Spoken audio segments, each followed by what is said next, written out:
Halo, halo, apa kabar Anda semua? Semoga selalu dalam keadaan sehat walafiat.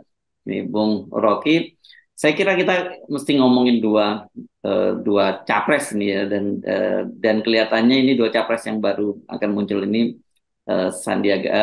Ganjar Pranowo dan Pak Prabowo itu akan lebih duluan mengumumkan calon-calon wakil presidennya dibandingkan Anies Baswedan gitu ya. Nah, Anies Baswedan sampai sekarang ini masih terancam soal dibegal di tengah jalan oleh Pak Muldoko. Mari kita bagi dulu, kita omongin dulu soal Ganjar yang kemungkinan besar ini kalau kita lihat pernyataan-pernyataan dari petinggi P3 itu mungkin akan dipasangkan dengan Sandiaga Uno dan pengumumannya hari ini ya. Ini mudah-mudahan nanti mungkin siang-siang setelah tayangan kita ini mungkin akan segera diumumkan dan itu dilakukan di Yogyakarta, di Sleman, Yogyakarta bersamaan dengan pasar rakyat. Itu kata Pak Mardiono. Saya kira itu yang akhirnya diputuskan karena bagi PDIP kalau dia terlalu lama nanti akan ada internal struggle yang bisa membatalkan atau membuyarkan posisi Ganjar tuh. Jadi begitu fix atau udah firm dianggap bahwa oke itu tetap Ganjar ada di depan karena elektabilitas yang kita nggak tahu apakah elektabilitas itu betul real atau sebetulnya sekedar di upload untuk menandingi Anies dan eh, yang berikut tentu pertanyaannya kenapa Sandi kan itu soalnya tuh apa sebetulnya poinnya Sandi ada di situ apakah Sandi seorang yang Soekarnois ya pasti bukan karena Sandi bukan datang dari kaum Marhaen, bukan datang dari wilayah yang disebut Wong Cili. Kan itu soalnya kan. Jadi dari segi ideologi kalau kita mau bicara jujur itu ya PDIP bukan lagi Soekarnois. Walaupun tetap dianggap bahwa itu pilihan Mega, ya, tapi kenapa Mega memilih Sandi? Yang bayangan orang tentang Sandi kan unplottable, kan itu aja sebetulnya kan. Jadi poin itu membuat kita bertanya-tanya apa sebetulnya yang terjadi pada Sandi itu. Apakah Sandi memang meniatkan diri untuk bermain politik melalui P3 atau Sandi memang disuruh untuk bermain politik melalui P3 dan mendekati Ganjar? Kan itu intinya. Jadi sekali lagi kita tahu bahwa P3 ini partai kecil dan Sandi memilih untuk bersama dengan partai kecil itu. Peluang untuk terpilih ya sebagai presiden tentu kecil sekali karena Sandi udah berkali-kali berupaya untuk tampil di dalam radar survei tapi nggak bisa. Ya, karena itu mungkin secara pragmatis Sandi bilang ya udahlah yang penting namanya masih muncul lagi. Tapi namanya masih muncul, orang bertanya, Sandi itu menambahkan apa pada Ganjar? Kan itu pertanyaannya. Menambahkan Muslim pasti enggak tuh. P3 ya P3 tetap ke Anies walaupun Sandi yang dicalonkan disuruh ke PDIP. Tapi masa P3 kan tetap ke Anies tuh. Nggak mungkin masa P3 pergi ke Sandi tuh. Itu soal pertama. Yang kedua, Sandi itu bekas mantan calon wakil presidennya Prabowo. Dan mak-mak tentu yang awalnya mendukung Sandi menganggap bahwa Sandi walaupun Pak Prabowo ada di sana, tapi Sandi ya masih disayang kecil lah. Begitu Sandi masuk PDIP, tentu mak-mak itu menganggap ya apalagi yang bisa kita harapkan dari Sandi kalau Sandi akhirnya pergi pada PDIP dan menjadi calon wakil presidennya Ganjar. Jadi pertanyaan itu yang kita mau jawab apa poinnya sehingga Sandi menjadi faktor untuk menambah Ganjar. Ya satu-satunya poin adalah uang. Itu intinya. Jadi orang anggap Sandi banyak uang tuh. Lalu orang mulai bertanya dari mana uangnya Sandi? Kira-kira begitu kan? Apakah kalau uangnya Sandi banyak itu berarti amplop akan diturunkan ke PDIP itu? Jadi ini hal-hal yang masih kita pertanyakan. Yang terakhir tentu kita melihat P3 ini sebetulnya partai siapa itu?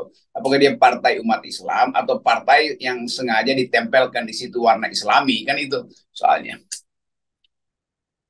Satu-satu ya kita bahas dulu ya. Nggak tahu kita pilih pilih mana dulu soal internal struggle di PDIP dan kedua ini soal Sandi ya soal Sandi apakah kemudian dia representasi umat tadi ada udah mulai singgung dikit-dikit tapi kita perlu dalami dulu. Ini mana yang kita mau mulai dulu soal internal struggle di PDIP. Kenapa Anda dari kemarin tetap yakin soal masih ada internal struggle itu apa dasarnya itu Bung Rocky ya? Sampai sekarang kita nggak lihat kecerahan pada teman-teman di PDIP. Jadi Hmm. mendung terus di situ kan dan Ya, murung ya, tuh. Kita belum ya. lihat tuh wajah Mbak Puan setelah Hmm. deklarasi kemarin. Tapi kita bayangkan bahwa kejengkelan itu tetap ada di dalam PDIP. Jadi sekali lagi ketegangan-ketegangan itu membuat kita menduga-duga bahwa partai ini mengkonsolidasi diri dengan cara yang agak aut-autan itu Hmm. soalnya. Hmm. Tapi tentu Sandi, kalau ditanya Sandi, poin ada di PDIP siapa sih? Ya mungkin Pak Jokowi yang minta supaya Sandi ada Hmm. di situ kan, Hmm. dengan segala macam pertimbangan. Tapi sekali lagi keadaan di PDIP tidak stabil sebetulnya. Ya, Kita lihat misalnya setelah deklarasi, mana kegembiraan PDIP? Kan mestinya setelah ya, deklarasi ya, orang ya, ya, gembira loh Pak ya, Ganjar. ya, ya, Itu ya. nggak ada. Orang biasa adem-adem aja, biasa aja tuh. Hmm. Lain waktu PDIP dengan gagah berani, walaupun Ibu Mega kesel pada waktu itu mengumumkan udah Pak Jokowi aja, voice itu Hmm. seperti disihir, orang merasa oke, Jokowi ini seseorang yang baru dan Hmm. berupaya untuk ditampilkan dengan watak Wong Cili. Itu ada kegembiraan di Wong Cili. Kalau sekarang Wong Cili menganggap ya Sandi apa itu, Hmm. udah Ganjar itu disodorkan sebagai kompromi supaya nggak ada pertarungan di antara dinasti Ibu Mega di PDIP. Sekarang Sandi ditaruh di situ tuh. Wong Cili juga bingung. Jadi sekali lagi kita nggak lihat ada semacam kejutan di situ tuh. Karena bahayanya PDIP sebagai partai yang lama, yang udah lama, akhirnya kehilangan marwahnya tuh. Selalu Ibu Mega bisa kita duga begitu Ibu Mega mengatakan sesuatu langsung ceria dan ada kegemparan politik tuh. Sekarang analis politik juga malas untuk menganalisis apa sih yang terjadi di situ. Mau dilapiskan pada siapa problem ini yang memang berlapis-lapis masalah di PDIP itu. Jadi tetap terlihat ada kemurungan di situ. Nah, ditambahkan Sandi di situ, kemurungan itu menjadi semacam kegalauan. Nah, kalau udah murung dan galau, ya apa yang diharapkan untuk dipamerkan pada publik? Oke, iya, saya benar, saya sepakat dengan Anda. Saya mengamati beda sekali ya waktu Pak Jokowi dulu, tahun 2014 dicalonkan. Bahkan orang seperti Anda dan sebagainya, dan kemarin saya wawancara dengan orang seperti Denny Indrayana dan sebagainya, mereka semua mengaku mendukung Pak Jokowi ya, memang jadi magnet gitu. Kalau Ganjar, saya kira memang ya orang sudah, saya kira mungkin bedanya dulu kan bagaimanapun kinerja Pak Jokowi itu belum begitu terukur lah. Waktu itu Solo kelihatan sukses, Jakarta belum bisa dibilang sukses, belum bisa bilang gagal karena baru 2 tahun kemudian dia sudah mundur gitu. Tapi jadi orang belum ngerti banget track record dari Pak Jokowi. Kalau pada Ganjar kan orang tahu belaka itu. Bahkan orang seperti Trimedia Panjaitan sendiri masuk Dewan Kolonel ini ya. Dewan Kolonelnya yang pendukung Puan ya menyatakan prestasinya nggak ada. Apa Pak Ganjar dan publik juga paham soal itu kan gitu. Ya, saya lihat tuh beredar terus tuh semacam paradoks, Ganjar paradoks itu. Yang dihujat tiba-tiba dipuji. Kan rakyat bingung kan? Rakyat wadas tahu bahwa lo ini orang ini menggusur kami, kenapa tiba-tiba Ibu Mega pro pada seseorang yang menggusur Wong Cili kan? Dasarnya itu kan. Demikian juga faksi-faksi di PDIP menganggap, lo bukannya kita suruh dulu disuruh untuk menunjukkan banyak kelemahan Ganjar. Dan kalau dibandingkan memang nggak ada prestasinya. Pada akhirnya kan orang bilang begitu. Apakah prestasi di Jawa Tengah? Tanya mau Bambang Pacul. Bahwa prestasi itu nol, itu bahkan menurun tuh. Kemiskinan bertambah di situ. Tuh. Infrastruktur nggak pernah dirawat. Tuh. Segala macam itu. Jadi apa yang ingin kita pastikan pada Ganjar misalnya? Yang kedua, milenials itu kan tadinya dianggap bisa berupa Ganjar. Kalau saya bicara dengan milenials, itu Ganjar siapa itu? Mewakili milenials dalam soal apa? Jingkrak-jingkrak. Ide milenials apa itu? Jadi dari segi penampilan, ya penampilan milenial lah nggak dapat. Nah itu bahayanya kalau ketergesa-gesaan itu sekedar diambil atau diputuskan dalam suasana yang sekedar menghindari konflik internal di dalam PDIP. Nah konflik itu akan makin bertambah begitu. Saya bayangkan misalnya begitu rapat pertama kan orang tagih berapa miliar yang mesti dikeluarkan dari sakunya Sandi itu. Lalu orang bertanya, oh itu Sandi dari awal banyak uang dong itu. Lalu orang mulai bayangkan tuh bisnis apa yang memungkinkan Sandi banyak uang. Ya mungkin baru jual perusahaan segala macam, baru akuisisi sesuatu itu nggak ada soal tuh. Tetapi yang jadi pertanyaan Sandi tadi nyumbang apa? Selain nyumbang uang ya orang anggap ya nyumbang uang biasa dalam politik. Tapi nyumbang gagasan misalnya, gagasan Soekarnoisme misalnya, apa yang bisa Sandi ucapkan? Kalau Ganjar ya masih ada Soekarnoisme, tapi Soekarnoisme dalam pengertian yang lampau gitu, yang bolak-balik itu Soekarno itu pada masa lampau. Kalau kita tanya milenial, Soekarno itu siapa? Nggak ada yang paham akhirnya. Jadi apa yang mau dijual itu yang kita tanya tuh. Apa yang mau dijual oleh PDIP melalui pasangan Ganjar dan Sandiaga Uno, ya. Sandi itu. Dan Ya. yang akan terjadi adalah pertanyaan publik, kalau begitu pasangan ini dikendalikan oleh siapa? Kira-kira Hmm. begitu. Ya, ya. Oke. Kalau kita lihat pakemnya dan juga muncul kabar bahwa sebenarnya Ibu Megawati itu lebih mengendaki calon yang lebih tua lah daripada Ganjar gitu. Sama seperti pasangan Pak Prabowo, Pak Jokowi dengan Pak Ma'ruf Amin yang tidak akan mengganggu mengganggu Pak Jokowi lah begitu ya. Kalau Ganjar dengan Sandiaga Uno nih, bahkan Sandiaga Uno ini kelihatan kan usianya saya nggak tahu usianya mungkin sama atau lebih muda, saya belum cek usianya. Tapi tetap saja ini ya, potensial jadi kompetitor dari Ganjar untuk kedepannya begitu ya, Bung Rocky. Jadi kelihatan benar memang orang bertanya-tanya kalau dari sisi elektabilitas saya kira tidak ya Sandi, kita tahu lah elektabilitasnya survei itu juga kecil begitu. Kalau kemudian dia dianggap merepresentasi umat, saya kira ya umat yang mana begitu. Kalau katakan umat P3 seperti Anda tadi, ya P3 dia larinya ke Anies gitu. Ini jadi sebenarnya ya jawabannya tadi itu saya kira itu persoalan persoalan fulus gitu, perlu mesin politik. Tapi kalau kemudian dia mengandalkan Sandi, pertanyaan berikutnya, apakah Ganjar Pranowo setelah dipegang oleh PDIP tidak jadi magnet buat para taipan pemilik modal ini gitu. Ya, itu soalnya tuh. Jadi Ya. kalau kita nggak jawab soal itu, maka satu-satunya kemungkinan untuk menganalisis adalah apakah Sandi betul-betul keinginan sendiri atau dia disuruh aja tuh. Atau dengan kata lain kita mau lihat psikologi Sandi. Uh, Sandi tiba-tiba mau ke P3 itu hal yang biasa itu. Karena dianggap bahwa dia memerlukan persiapan infrastruktur yaitu peralatan politik untuk 2029 misalnya itu jelas. Tapi kalau Sandi ke PDIP, saya kira pertanyaannya bukan pertanyaan itu yang memungkinkan kita menduga Sandi dibuat tekanan apa tidak menerima itu. Dan kelihatannya itu yang jadi pertanyaan publik. Karena kita nggak bisa jawab hal yang lain kan. Maka satu-satunya cara untuk menghindari kecurigaan yaitu menganggap Sandi sebetulnya dengan terpaksa mesti diarahkan ke PDIP. Gampangnya begitu tuh. Nah kita nggak tahu kenapa Sandi terpaksa ke PDIP. Apa ada soal bisnis, ada soal sesuatu yang mungkin di masa lalu dianggap bahwa Sandi pernah minta tolong pada seseorang di PDIP, kira-kira begitu kan. Jadi bagian-bagian ini yang jadi tanda tanya. Kita tunggu aja nanti apa keterangan Sandi nanti. Kan Sandi mesti terangkan kenapa dia ke PDIP supaya rakyat Wong Cilik mengerti bahwa Sandi kalau begitu harus kita putuskan, kita dukung apa kita tidak dukung kan. Jadi keterangan itu yang diperlukan. Tapi nanti para analis akan melihat record Sandi dengan karena tetap Pak Prabowo akan anggap Sandi berupaya untuk memecah suara saya kalau begitu.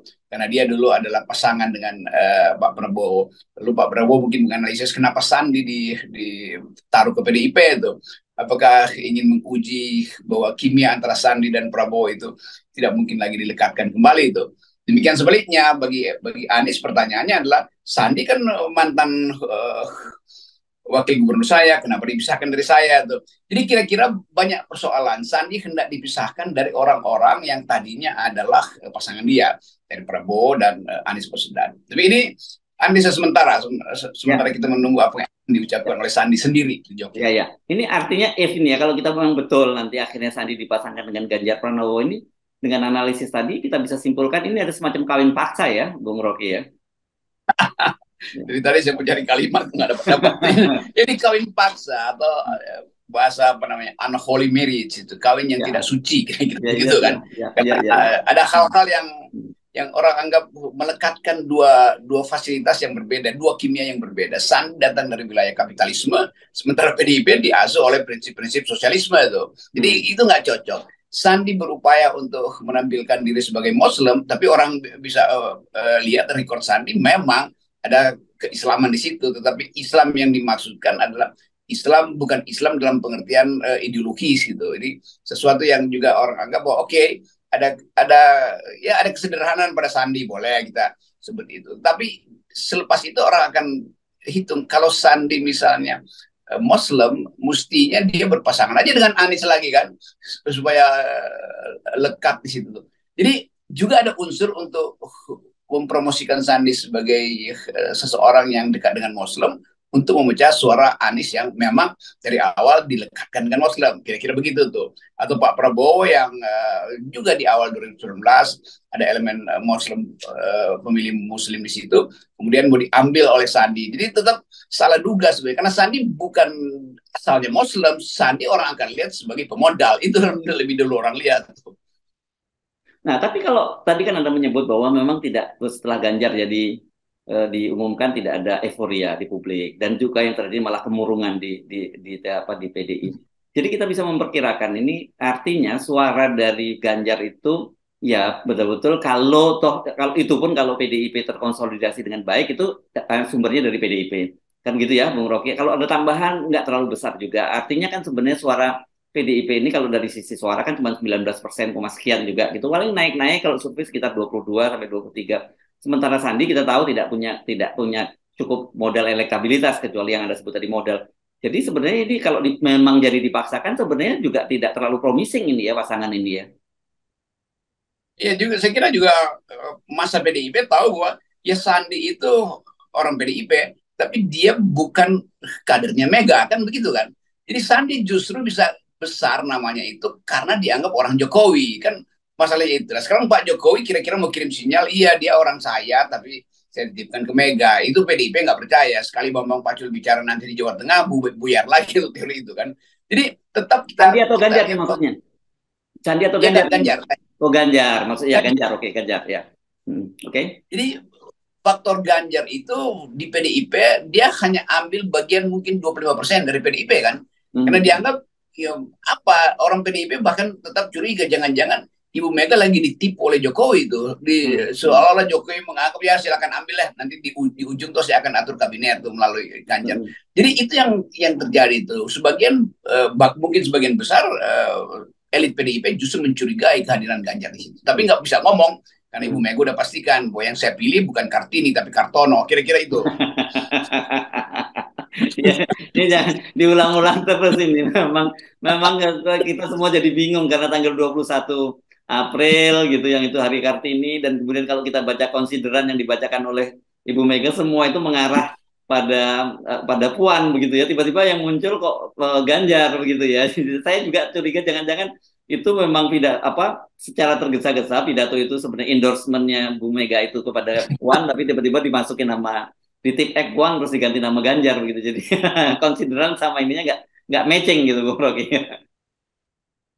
Nah, saya anggap itu Pak Jokowi akhirnya muncul lagi semacam siasat. Oke, Ganjar ada di situ, dia akan kasih kesan bahwa Ganjar itu adalah orang dia tuh. Nah, karena itu saya kira relawan-relawan Jokowi itu projo ya, yang dianggap diehardnya Jokowi itu akan disuruh untuk mengasuh Ganjar di situ kan.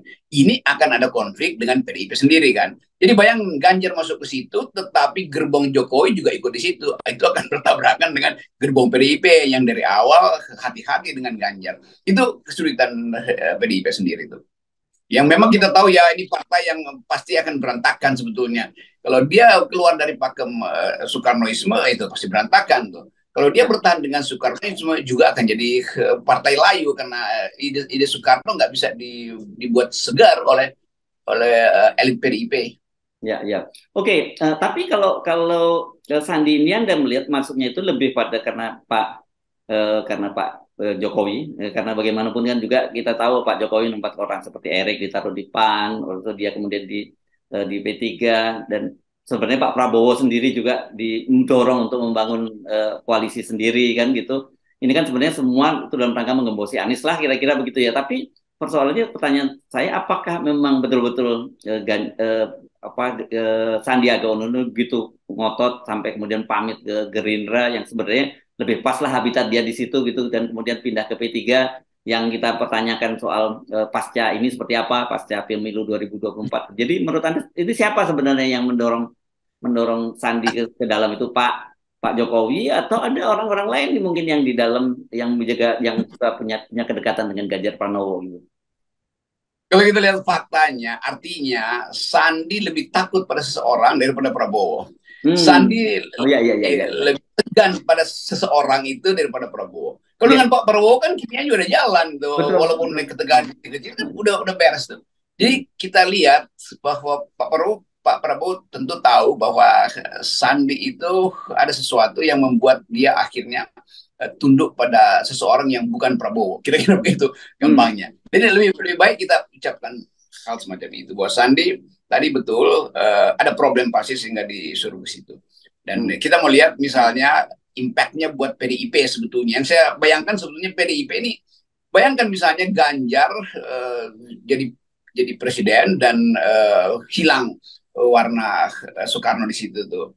Yang kedua, setelah Ganjar misalnya Sandi berpikir dia akan jadi presiden juga. Itu lebih konyol lagi tuh kan. Hmm. Bahwa Hmm. PDIP dipimpin oleh seorang yang kapitalistik sebetulnya tuh. Jadi di mana Soekarnoismenya tuh? Nah, itu Hmm. pentingnya kita mengingatkan pada Ibu Mega bahwa langkah Ibu Mega itu sebetulnya langkah yang tergesa-gesa dan mengakibatkan konsolidasi partai untuk mengemukakan nilai-nilai Soekarnoisme itu hilang. Jadi sekali lagi kampanye politik Sandi, Ganjar dan Sandi itu pasti akan di backup dengan modal yang bagi Soekarno itu adalah kapitalistis. Nah ini yang kita ingatkan pada kader-kader PDIP. Kita sayang pada PDIP supaya PDIP ya tetap teguh aja pada Soekarnoisme dan bikin Soekarnoisme itu relevan dengan keadaan sekarang. Ada soal disparitas dunia, ada soal tekanan ekonomi yang menyebabkan kerusakan lingkungan. Lalu orang ingat, oh kalau begitu Soekarno harus diselamatkan melalui jenis politik hijau yang baru melalui Ganjar. Lo Ganjar justru yang merusak lingkungan. Yang jadi semua hal yang bersifat Soekarno itu nggak ada pada Ganjar, apalagi pada Sandi itu. Jadi, oke, Anda masih percaya ya bahwa meskipun anak-anak sekarang ini baca yang ahistoris dan kemudian isu Soekarno itu tidak relevan lagi, tapi kalau bisa disegarkan kembali oleh para petinggi PDIP, itu masih jadi faktor penentu ya eksistensi dari PDIP. Karena kalau tidak itu lagi, saya membayangkan kan sebenarnya sekarang ini satu-satunya faktor kekuatan mengapa PDIP bisa bertahan itu satu faktor Soekarnoisme dan kedua tentu saja kegigihan Ibu Megawati ya sebagai sebagai ketua Ya, partai gitu ya. betul. Dua hal itu hilang tuh. Kalau Hmm. soal ide-ide Soekarno tentang kerakyatan udah nggak ada tuh. Ganjar udah pasti pro oligarki itu dan Ya, ya. oligarki justru takut-takut nih Ganjar ini uh, kalau oligarki di Golkar mungkin masih ada polanya tuh. Kalau Hmm. oligarki di PDIP orang anggap gimana caranya Hmm. kita pastikan bahwa Ganjar nggak mengganggu kita tuh. Hmm. Dan sebaliknya kalau Ganjar dianggap sebagai orang yang punya paham tentang kerakyatan di Wadas itu udah dibuktikan bahwa dia nggak punya. Jadi hal-hal seperti itu yang akan dipersoalkan orang. Tapi sekali lagi, pasangan ini akan menggerogoti status PDIP sebagai partai wong cilik. Oke, oke. Waduh, ini harga yang dibayar mahal ya dalam jangka panjang nih, ya. Keputusan Ibu Megawati untuk mencalonkan Ganjar, apalagi kalau kemudian betul itu memasangkan dengan Sandiaga Uno itu betul-betul ya itu apa ini? Perjudian terakhir saya kira yang dilakukan oleh Ibu Megawati. Betul, ini kalau kita kasih judul ini The Rise and Fall of PDIP itu. Jadi kalau Hmm. dia bilang apa yang mau diucapkan oleh PDIP, nasionalisme oh, nggak ada di situ tuh. Hmm. Soekarnoisme nggak ada, Marxianisme nggak ada. Jadi semua ide dasar PDIP itu dibatalkan oleh ketergesa-gesaan mencalonkan Ganjar dan orang masih anggap oke, mungkin kalau Ganjar dan Puan yang diajukan wakil presiden ya masih masuk akal atau Prananda kan ngajuin Puan kan juga sama dengan ngajuin Sandi kan nggak nambah elektabilitas juga kan. Jadi sebetulnya core potensial untuk nambah suara nggak bisa. Jadi kenapa nggak kasih Puan aja? Walaupun Puan nanti mungkin murung juga tuh. Atau kasih Prananda sekaligus kan supaya Prananda magang di situ tuh. Justru dikasih Sandi. Jadi PDIP itu ada di dalam grafik yang makin lama makin menurun lalu hilang. Apalagi yang mau dipertahankan pada partai itu. Kalau soal-soal yang teknokratik ya PDIP tidak tidak didesain untuk partai yang teknokratik gitu. Golkar lebih jago soal-soal itu. PAN bahkan lebih mungkin untuk melihat teknokratisnya di situ. Jadi orang akan balik pada pertanyaan, ini quo vadis PDIP kira-kira itu. Baik, terima kasih Bung Rocky. Dan walaupun sudah seperti carut marut, kalau kita tesis kita tetap pada bahwa semuanya harus dimulai dari nol. Ini penyebabnya karena nggak mau 0%. Yes, Jadi yang bagian barang rongsokan pun diterima atau bagian yang nggak fit dipasti disuruh untuk kawin paksa. yes. Oke, okay. Thank you Bung Rocky.